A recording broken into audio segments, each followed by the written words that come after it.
సహాయం చేయనుగాక. అపోస్తుల కార్యములు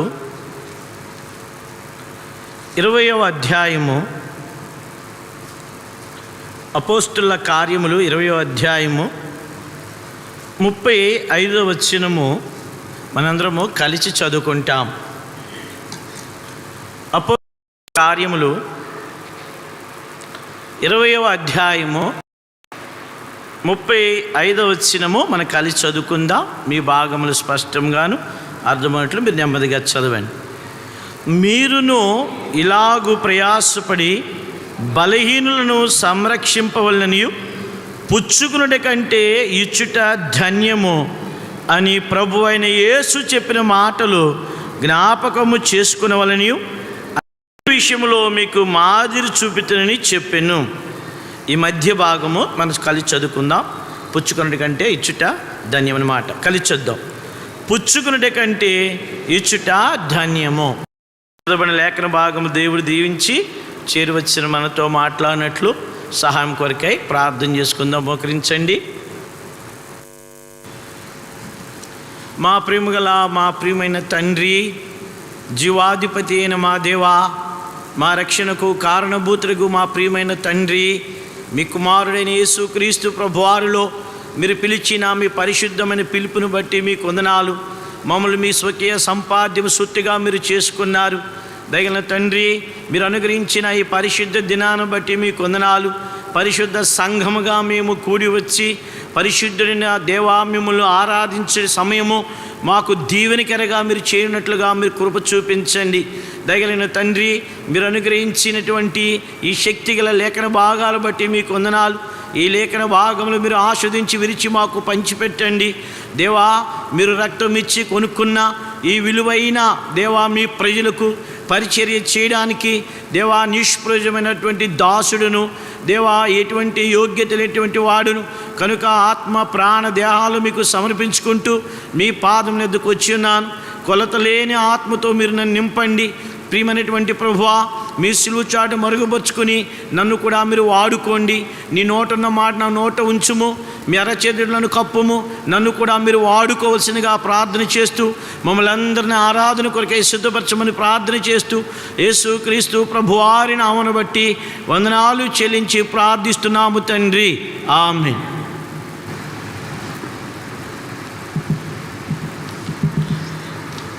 ఈ ఉదయకాల సమయమందు మనము దేవుని ఆరాధించటానికి, దేవుణ్ణి మనం గణపరచడానికి వచ్చి ఉన్నాం. ఇక్కడ అపోస్తుల కార్యములు 20వ అధ్యాయము 35వ వచనం మధ్య భాగంలో పుచ్చుకునుట కంటే ఇచ్చుట ధన్యము.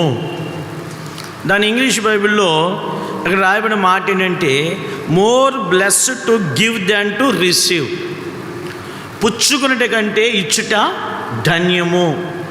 కాబట్టి యేసుక్రీస్తు ప్రభువారి రక్తముతో కడగబడి కొనబడినటువంటి మనము దేవుని ద్వారా మనం అన్నీ పుచ్చుకుంటూ ఉంటాం.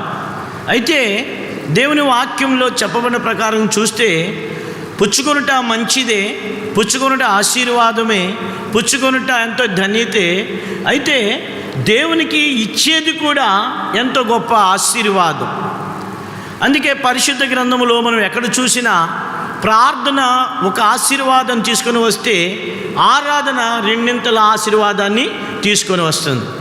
ఉదాహరణకు మొదటి సమూయేలు గ్రంథము 1వ అధ్యాయంలో అన్న ప్రార్థన చేసింది. దేవుని మందిరానికి వచ్చి ప్రార్థన చేసినప్పుడు ఒక్క సమూయేలును దేవుడు ఇచ్చాడు. అయితే అదే అన్న 2వ అధ్యాయానికి వచ్చి 2వ అధ్యాయంలో దేవుణ్ణి గణపరిచినప్పుడు, దేవుని మహిమపరిచినప్పుడు, దేవుని హెచ్చించినప్పుడు, దేవుని కొనియాడినప్పుడు, దేవునికి ఇవ్వాల్సినటువంటి ఘనత ఇచ్చినప్పుడు దేవుని వాక్యంలో అక్కడ మనం చూస్తాం.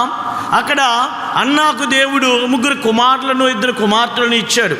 ఒక్క ప్రార్థన, ఒక్క సమయం తీసుకుని వస్తే ఒక్క ఆరాధన రెండింతల ఆశీర్వాదాన్ని తీసుకుని వచ్చింది. అందుకే అపోస్తలుడైనటువంటి పౌలు దేవుని ప్రజలకు అక్కడ ఉన్నటువంటి సంఘానికి ఆరాధనలో ఉన్నటువంటి గొప్పతనాన్ని, ఆరాధనలో ఉన్నటువంటి శక్తిని, ఆరాధనలో ఉన్నటువంటి మర్మాన్ని అక్కడ బయలుపరుస్తూ ఉన్నాడు. అందుకే అన్నాడు, అయ్యా పుచ్చుకున్నట కంటే ఇచ్చుట ధన్యము. కాబట్టి దేవుడికి మనం ఇచ్చే వారంగా ఉండాలి. అయితే ఏమి దేవుడు కోరుతున్నాడు? మన ఆస్తిని కాదు, మన ఐశ్వర్యం కాదు, మన యొక్క భాగ్యములను కూడా దేవుడు కోరట్లేదు. కానీ దేవుని వాక్యంలో అసలు దేవుడు ఏమి కోరుతున్నాడు కొన్ని మాటలు మనం చూసుకుని మనం ఆరాధనలోకి వెళ్దాం. ఆదికాండము 22వ అధ్యాయం. ఆదికాండము 22వ అధ్యాయము.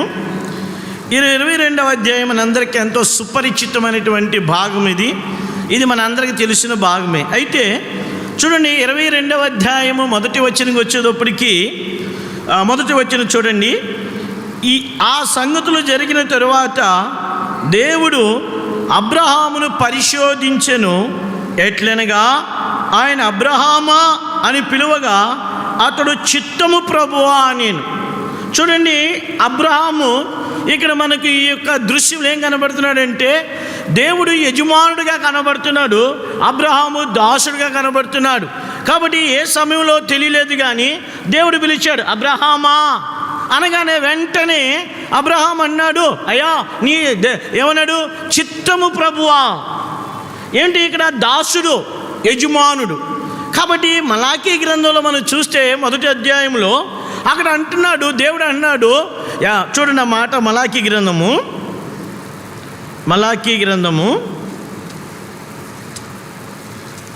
మొదటి అధ్యాయము చూడండి 6వ వచనం. కుమారుడు తన తండ్రిని గనపరచును కదా, దాసుడు తన యజమాని గనపరచును కదా. కాబట్టి దేవుని ప్రజలు ఘనపరచాలని దేవుడు కోరుతున్నాడు, మహిమపరచాలని దేవుడు కోరుతున్నాడు, ఆయన్ను హెచ్చించబడాలని దేవుడు కోరుతున్నాడు. కాబట్టి చాలాసార్లు అయ్యా దేవుని ఆరాధిస్తే మనకేంటి ప్రయోజనం, లేదా దేవునికి ఏం ప్రయోజనం? చాలాసార్లు మనం అలా అనుకుంటాం. అయితే దేవా నువ్వెంత కనికరం గల దేవుడువో అని మనం దేవుని కీర్తిస్తే ఆయన కనికరాన్ని మనం పొందుతాం. ఓ దేవా నువ్వెంత మహిమ గల దేవుడువో అంటే ఆయన మహిమను మనం పొందుతాం. దేవా నువ్వెంత ప్రభావం గల దేవుడు అంటే ఆయన ప్రభావాన్ని మనం పొందుతాం. దేవుని ఆరాధించడం ద్వారా దేవుడేమి పొంగిపోడు, కానీ దేవుని ఆరాధించడం ద్వారా ఆరాధికుడు ఆశీర్వదించబడతాడు. అందుకనే ఇక్కడ దేవుని వాక్యం చెప్తుంది, కుమారుడు తండ్రిని ఏం చేయాలి? ఘనపరచాలి. దాసుడు యజమానుని ఘనపరచాలి. అందుకనే ఇక్కడ మన ముఖ్య అంశంలో మనం చూసాం, పుచ్చుకొనుట కంటే ఇచ్చుట ధన్యము. కాబట్టి ఇక్కడ ఆదికాండము 22వ అధ్యాయానికి వచ్చేటప్పటికి 22వ అధ్యాయంలో అక్కడ దేవుడు అబ్రహాముని పిలిచాడు. అది ఏ సమయం తెలియదు, కానీ ఏ సమయమైనా కావచ్చు. అయితే ఎప్పుడైతే దేవుడు అబ్రహామా అని పిలవగానే అక్కడ ఒక మాట రాయబడింది, చిత్తము ప్రభువా. అంటే అర్థం ఏంటంటే, దేవా నువ్వు ఆజ్ఞాపించు, దాన్ని నేను చేస్తాను. ప్రియమైన నా సహోదరి సోదరులారా, ఉదయకాల సమయంలో దేవుని ఆరాధించడానికి, దేవుని మహిమపరచడానికి, దేవుని గణపరచడానికి వచ్చిన మనము ఎట్టి మనసుతో రావాలంటే ఆయన మన యజమానుడు, ఆయన మనకు ప్రభువు, ఆయన మనకు తండ్రి. కాబట్టి యజమానుడు ఘనపరచబడాలి, తండ్రి ఘనపరచబడాలి. అందుకే మలాకీలో అక్కడ అన్నాడు, నేను తండ్రిని అయితే నాకు భయపడేవాడు ఎక్కడా? నాకు యజమానునైతే నన్ను ఘనపరిచేవాడు ఎక్కడా? కాబట్టి ఈ ఉదయకాల సమయంలో దేవుడు కూడా ప్రతి వ్యక్తి దగ్గరికి వచ్చి చూస్తున్నాడు, ఇతను నా దాసుడు, నా రక్తం ఇచ్చి నేను కొన్నాను. మరి కొన్నటువంటి వీళ్ళు నన్ను ఎట్టి మనసుతో ఘనపరుస్తున్నారు, ఎట్టి మనస్సుతో నన్ను మహిమపరుస్తున్నారని దేవుడు సమాజముల మధ్య ఆయన ఎదురు చూస్తూ ఉన్నాడు. అందుకనే ఆదికాండం 22వ అధ్యాయానికి వచ్చేటప్పటికి 22వ అధ్యాయంలో అబ్రహామా అని పిలవగానే వెంటనే అక్కడ అబ్రహాం ఏమన్నాడు? దేవా చిత్తము ప్రభు అన్నాడు. అప్పుడు దేవుడు తన హృదయంలో ఉన్నటువంటి కోరికను బయటకు పెట్టాడు. ఏమన్నాడండి అక్కడ? చూడండి 2వ వచనం. అప్పుడు ఆయన నీకు ఒక్కడై ఉన్న నీ కుమారుని అనగా నీవు ప్రేమించు ఇస్సాకును తీసుకొని మోరియా దేశమునికి వెళ్ళి అక్కడ నేను నీతో చెప్పబోవు పర్వతములో ఒక దాని మీద దహన బలిని అర్పించుము. ఈ మాట జ్ఞాపకం చేసుకుందాం. దేవుడు చూడండి కొన్ని విషయాలు అక్కడ మెన్షన్ చేశాడు.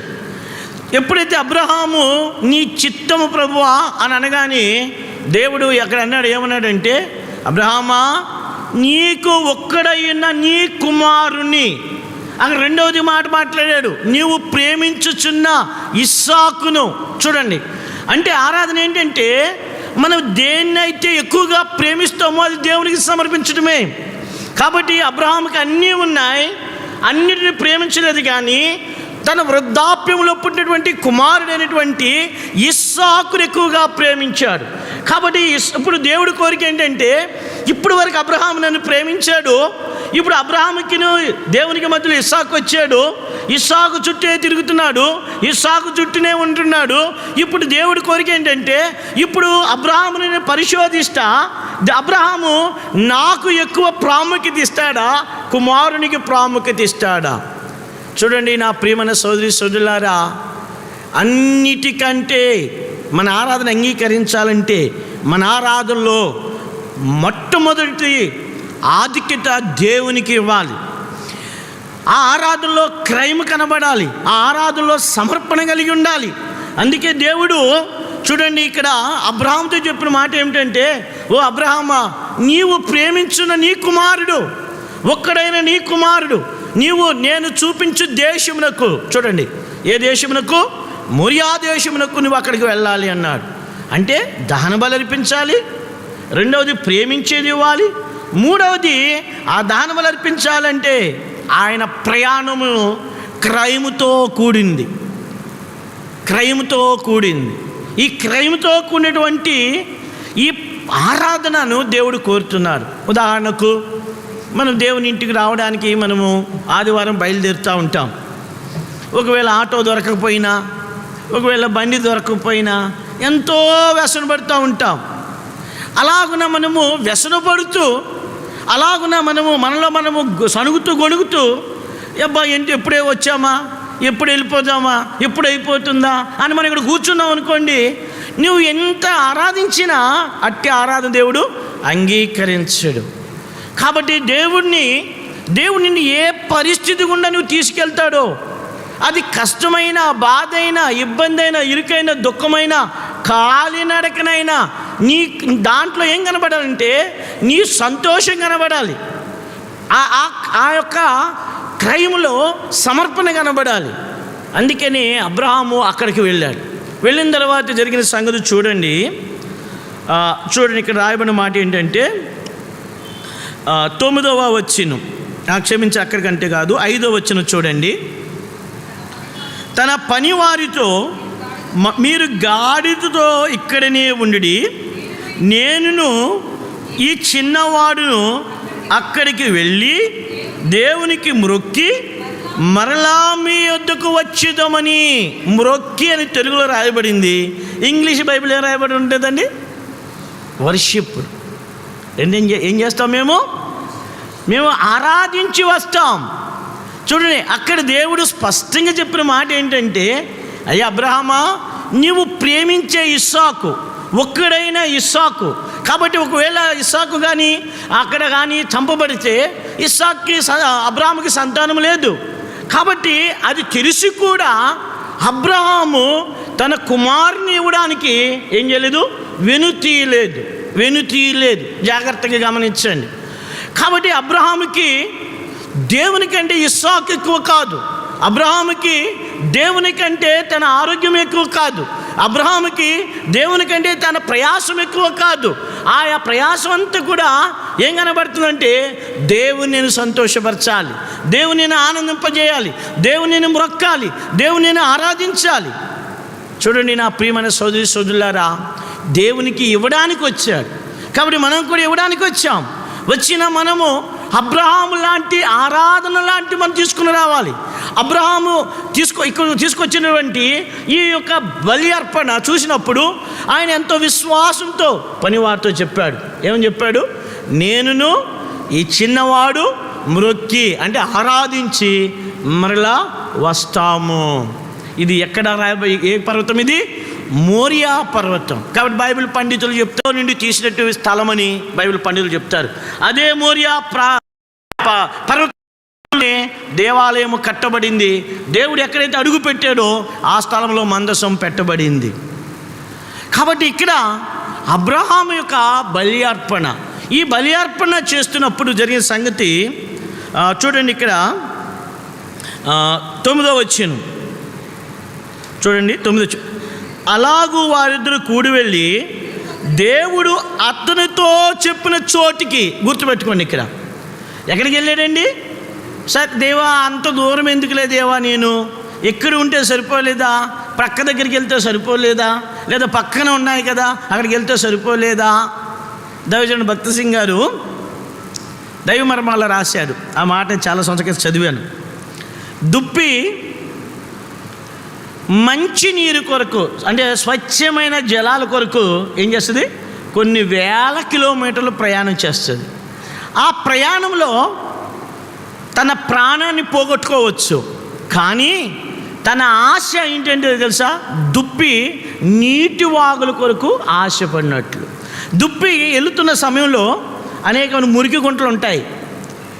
బహుశా ఈ మురికి గుంట దగ్గరికి వచ్చి సరేలే ఎంత దూరం వెళ్తానులే, నేను ఆ వాగుల దగ్గర క్రూర జంతువులు కాస్తాయి, తర్వాత వేటగాళ్ళు ఉండొచ్చు, ఇవన్నీ ఉంటాయి, ఇక్కడ ఎందుకులే నేను ఇక్కడే ఉంటే తాగుతాను అనుకోదంట. ప్రాణము పోయినా పర్వాలేదు, మురికి గుంట జోలికి వెళ్ళదు. అలాగే దేవుని ప్రజలు, అందుకే కీర్తనకారుడు అంటాడు, దుప్పి నీటి వాగుల కొరకు ఆశపడినట్లు యెహోవా నా ప్రాణము నీ కొరకు ఆశపడుచున్నది అన్నాడు. కాబట్టి మనము మన స్థలంలో కాదు, దేవుడు చెప్పిన చోటుకి రావాలి. అందుకే దేవుడు అక్కడ చెప్పాడు, నీవు మోరియా దేశానికి వెళ్ళి అక్కడ పర్వతాలు ఉన్నాయి, ఏదో పర్వతం మీద కాదు, నేను ఏ పర్వతం అయితే చెప్తానో ఆ పర్వతం మీద నీవు బలిని అర్పించు. కాబట్టి దేవుడు చెప్పిన చోటికి వచ్చాడు. ఇది ఈ మోరియా పర్వతం మీద బలి జరుగుతూ ఉంది. దేవుడు చూస్తున్నాడు, అబ్రహాము ఉన్నాడు, ఇస్సాకు బంధింపబడ్డాడు, బలిపీఠం మీద పెట్టబడ్డాడు. ఇక్కడ మాట గుర్తుపెట్టుకోండి ఇక్కడ. కాబట్టి అబ్రహాము భార్యకు చెప్పినట్టు రాయబడలా, అబ్రహాము తన కుమారుడికి చెప్పినట్టు రాయబడలా. ఈ బలిని అర్పించే సంగతి ఎవరెవరికి తెలుసు? దేవునికి, అబ్రహాముకి తప్ప మరి ఎవరికి తెలియదు. కాబట్టి ఈ ఇస్సాకు ఎందుకు చంపబడుతున్నాడో ఇస్సాకు తెలియదు, ఈ ఇస్సాకు ఎందుకు బంధింపబడుతున్నాడో తెలియదు. అయితే ఈ మోరియా యొక్క పర్వతం మీద ఉన్నటువంటి ఈ బలి ద్వారా ఈ ఇస్సాకు చంపబడు ద్వారా ఇస్సాకు కానీ లేదా అబ్రహాముకు కానీ అక్కడ ఉన్నటువంటి ప్రజలకు కానీ ఎటువంటి ప్రయోజనము లేదు. గుర్తుపెట్టుకోండి, ఇక్కడ ప్రయోజనం లేదు, కానీ దేవుడు ఇమ్మన్నాడని వచ్చాడు. అయితే అదే ఇక్కడ పర్వతంలో ఈ మోరియా పర్వతంకు బలి జరిగింది. అలాగే మత్తయి సువార్త చివరి అధ్యాయంలో కూడా మనం చూస్తే అక్కడ గొల్గొతా పర్వతం మీద బలి జరిగింది. చూడండి, ఇక్కడ గుర్తుపెట్టుకోండి ఇక్కడ. కాబట్టి ఇక్కడ అబ్రహాం ఇస్తున్నాడు, అక్కడ తండ్రిని దేవుడు ఇస్తున్నాడు. ఇక్కడ అబ్రహాముకి ఇస్సాకు ఒకడే కుమారుడు, తండ్రిని దేవునికి యేసు ప్రభువారికి కూడా ఒకడే కుమారుడు. అయితే అబ్రహాముకు విధేయైనటువంటి కుమారుడు ఇస్సాకు, అయితే తండ్రి అయినటువంటి దేవుడికి యేసుక్రీస్తు ప్రభువారు ఇస్సాకు కంటే విధేయత కలిగినటువంటి వాడు. ఇస్సాకుకి ఎందుకు చంపబడుతున్నాడో ఇస్సాకు తెలీదు, ఎందుకు బంధింపబడుతుందో ఇస్సాకు తెలీదు, ఎందుకు వచ్చాడో ఇస్సాకు తెలీదు. అయితే ప్రభు అయిన యేసుక్రీస్తు వారిని గొర్రెపిల్ల ఆ గొల్గొతా కొండ మీద చంపబడుతుంది. ఎందుకు చంపబడుతున్నాడో ఆయనకు తెలుసు, ఎందుకు బంధింపబడుతున్నాడో ఆయనకు తెలుసు, ఎందుకు శిలువ మీద వేలాడుతున్నాడో ఆయనకు తెలుసు. అవన్నీ ఎరిగి కూడా తన్ను తాను బలిగా ఇవ్వడానికి వచ్చి ఉన్నాడు. ఇక్కడ ఇస్సాకును విడిపించడానికి తండ్రిని దేవుడు అడ్డుపడ్డాడు, కానీ యేసుక్రీస్తు ప్రభువారిని విడిపించడానికి తండ్రిని దేవుడు ముఖము చాటు వేశాడు. అందుకే అబ్రహాము బలి కంటే తండ్రి అయినటువంటి దేవుడు అర్పించినటువంటి బలి ప్రశస్తమైనది. అందుకనే ఇక్కడ అబ్రహాము బంధించిన తర్వాత అబ్రహాము కట్టెత్తినప్పుడు దేవుడు అక్కడ అన్న మాట ఏంటంటే, చూడండి అక్కడ అన్న, అబ్రహామా అబ్రహామా ఆ చిన్నవాణివేమి చేయొద్దు. దేవుడే అక్కడ ఆపివేశాడు. అయితే గొల్గొతా కొండ మీద జరుగుతున్న బలిని మనం చూస్తే, మోరియా పర్వతం మీద జరిగిన బలి, గొల్గొతా కొండ మీద జరుగుతున్న బలి వ్యత్యాసము. ఇస్సాకు యొక్క రక్తము చిందించబడు ద్వారా ఏమి ప్రయోజనము లేదు. కానీ ఆ గొల్గొతా కొండ మీద ఆ కట్టబడిన దేవ గొర్రె పిల్ల ప్రభు అయిన యేసుక్రీస్తు వారు, ఆయన చూడు, ఇస్సాకు అర్ధనగ్నంగా చేయబడలేదు, ఇస్సాకు గాయాలు చేయబడలేదు, ఇస్సాకు మ్రాను మోసుకుంటూ వెళ్ళలేదు, కేవలము చీల్చబడిన కట్టెలు మోసుకుంటూ వెళ్ళాడు. ఆయన పక్కన తండ్రి ఉన్నాడు. కానీ యేసుక్రీస్తు ప్రభువారు అనే గొప్ప గొర్రెపిల్ల, దేవ గొర్రెపిల్ల సిలువ మీద మరణిస్తున్న సమయంలో ఆయన హృదయ విదాకరముగా ఒక మాట అన్నాడు.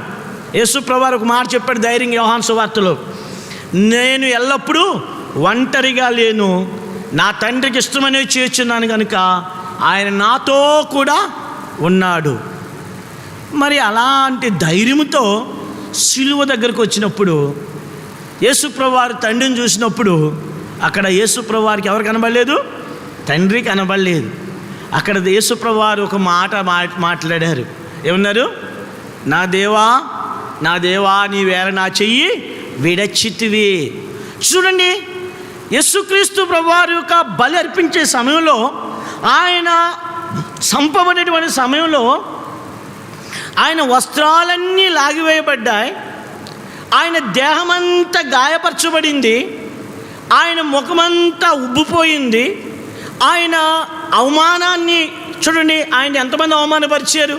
ఇస్సాకుని ఎవరు అవమానపరచలా, యేసు ప్రభువారిని యాజకులు అవమానపరిచారు, యేసుక్రీస్తు ప్రభువారిని తర్వాత అక్కడ ప్రజలు అవమానపరిచారు, యేసు ప్రభువారిని సైనికులు అవమానపరిచారు.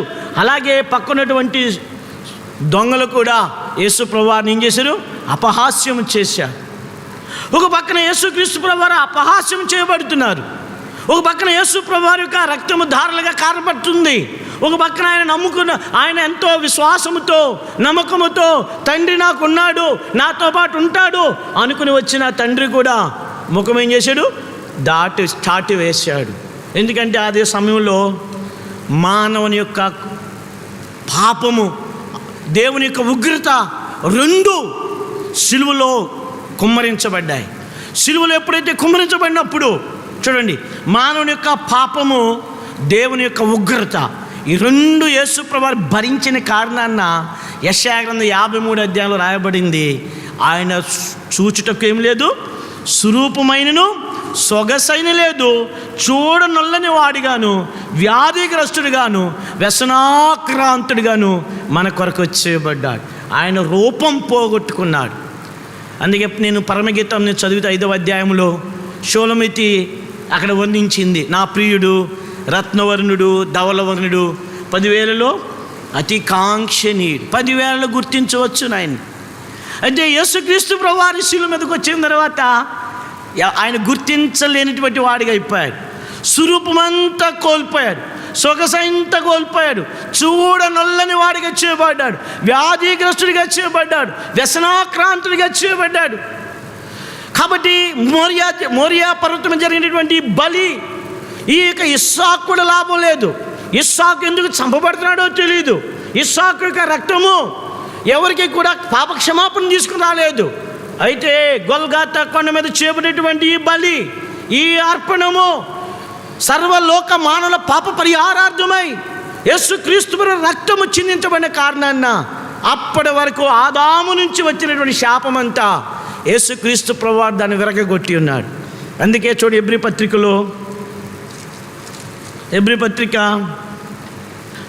9వ అధ్యాయము,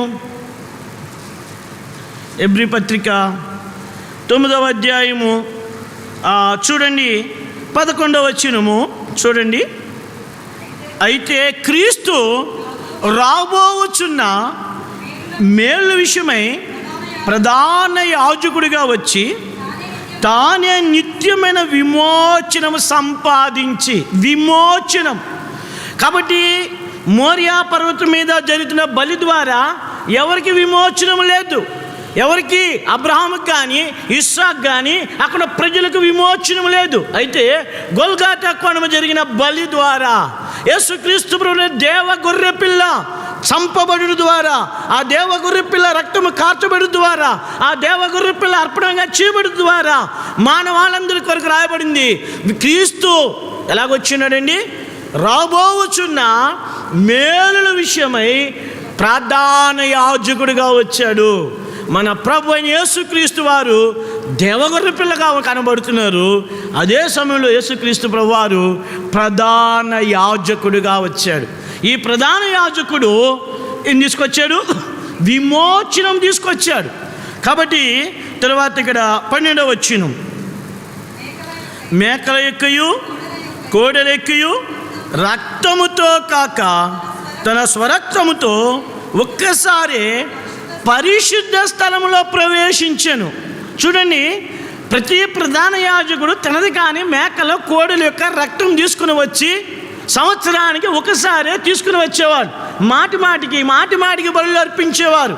అయితే ఆ బలుల ద్వారా వారు సంపూర్ణ సిద్ధికి రాలేదు.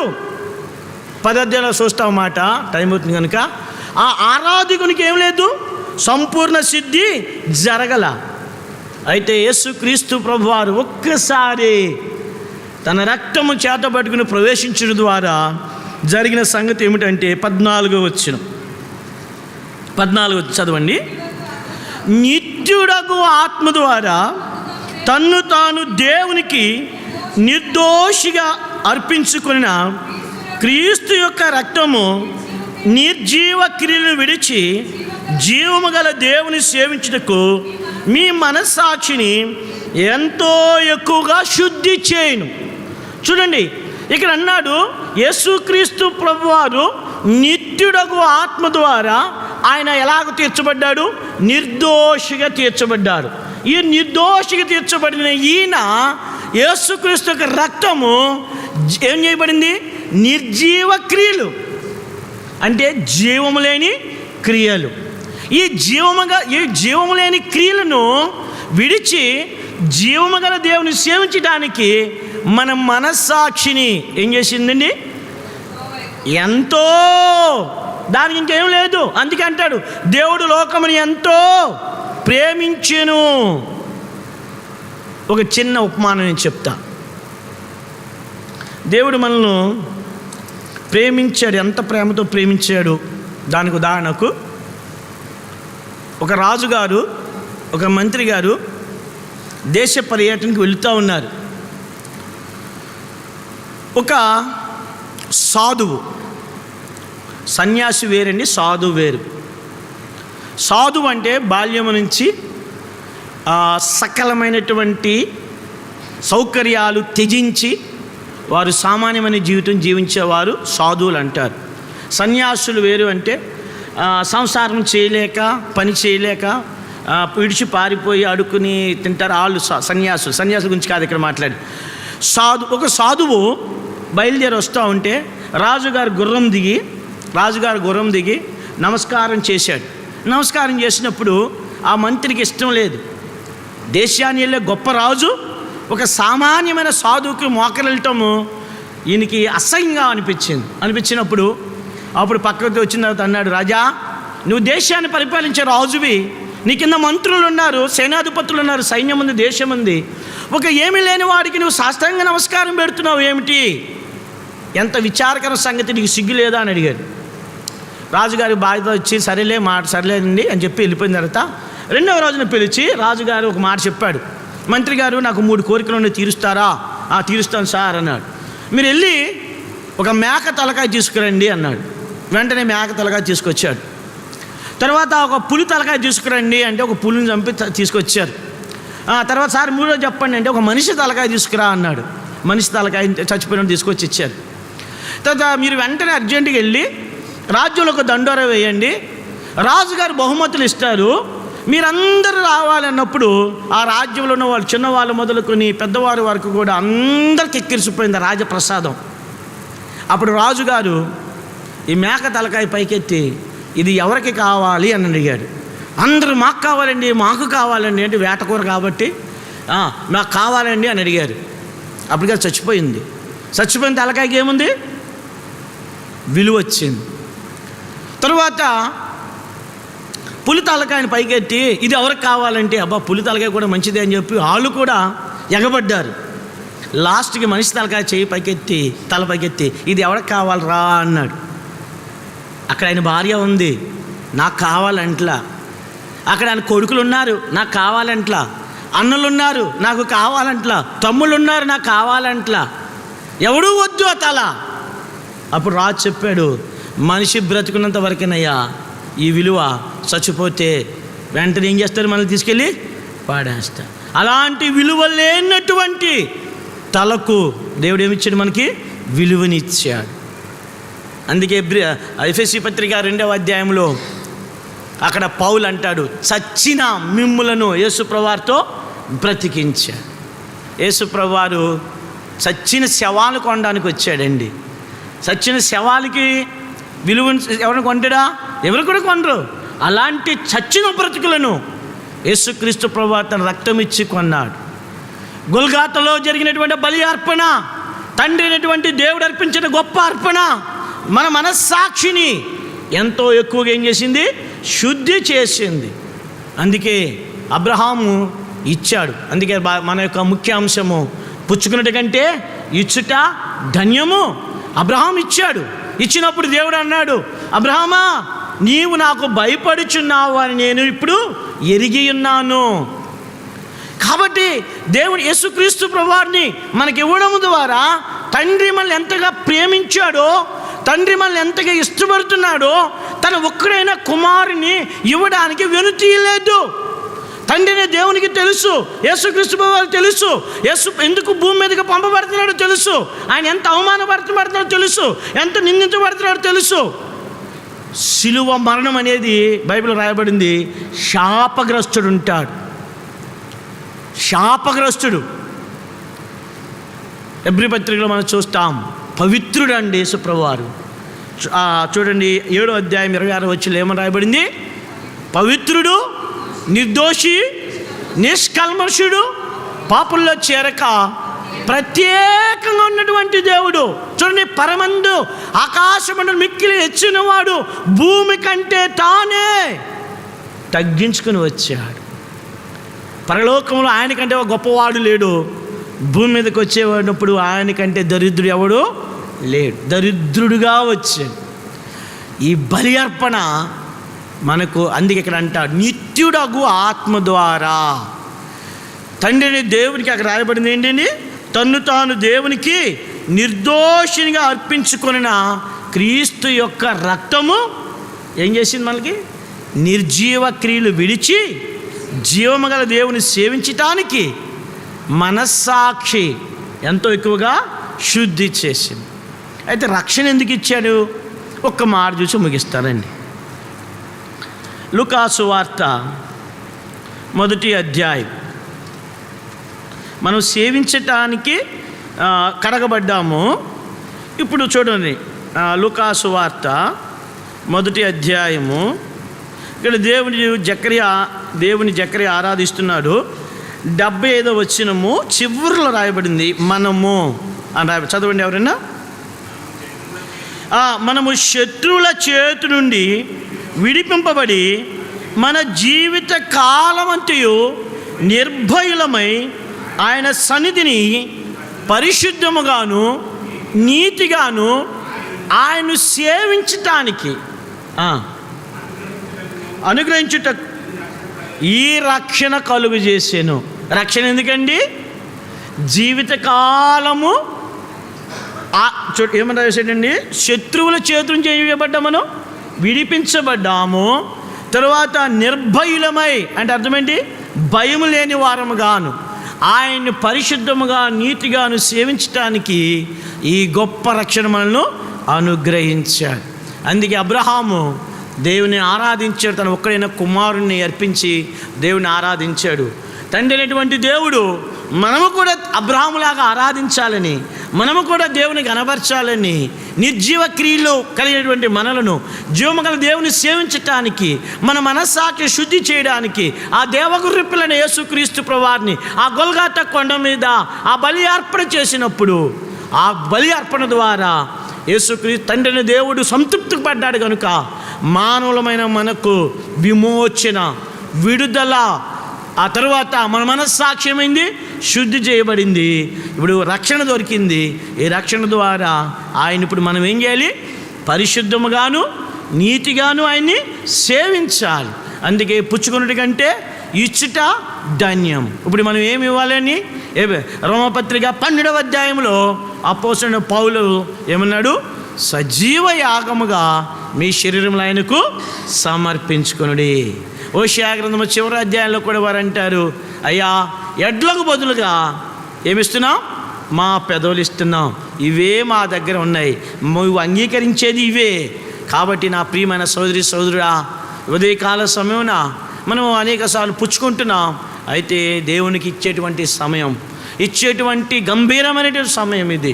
అబ్రహాము ఇచ్చాడు కాబట్టి దేవుడు సంతోషించాడు. తండ్రిని దేవుడు కుమారుని యేసుక్రీస్తు ప్రభువారిని బలిగా మనకి ఇచ్చాడు కనుక అక్కడ యెషయా 53లో చూస్తాం, ఆయన నలుగుగొట్టుటకు యెహోవాకేమైంది? ఇష్టమాయను. అక్కడ కింద రాస్తొచ్చాడు, నీతిమంతుడైన నా సేవకుడు జనుల దోషమును భరించాడు. యేసు ప్రభువారు ప్రధాన యాజకుడికి వచ్చిన కారణాన్న మన దోషాలు భరించాడు. తనకున్న అనుభవ జ్ఞానము చేత మన నిర్దోషులుగా చేశాడు. కాబట్టి ఈ బలి దేవుడు అంగీకరించాడు. అయితే ఇప్పుడు ఇంత క్రైమును మనము అనుభవించిన మనము దేవుడు అడుగుతూ ఉన్నాడు, పుచ్చుకున్నట్టు కంటే ఇచ్చుట ధన్యత. మరి మనం ఏమి ఇస్తున్నాం దేవునికి? అబ్రహాము తను ఒక్కడైన కుమారుని ప్రేమించే కుమారుని తీసుకొచ్చి అర్పణగా పెట్టాడు. కాబట్టి హోషేయ గ్రంథంలో చివరి అధ్యాయంలో అన్నాడు, అయ్యా ఎడ్ల బదులుగా మా పెదవులు మీకు ఇస్తా ఉన్నాం. అయితే రోమపత్రిక 12వ అధ్యాయంలో పౌలు అన్నాడు, అయ్యా సజీవ యాగముగా మీ శరీరములు ఆయనకు సమర్పించుకో. ఇది దేవుడు అంగీకరించే బలి, దేవుడు అంగీకరించే అర్పణ. అలాగ అర్పించినట్లుగా ప్రభు మనకు సహాయము చేయనుగాక.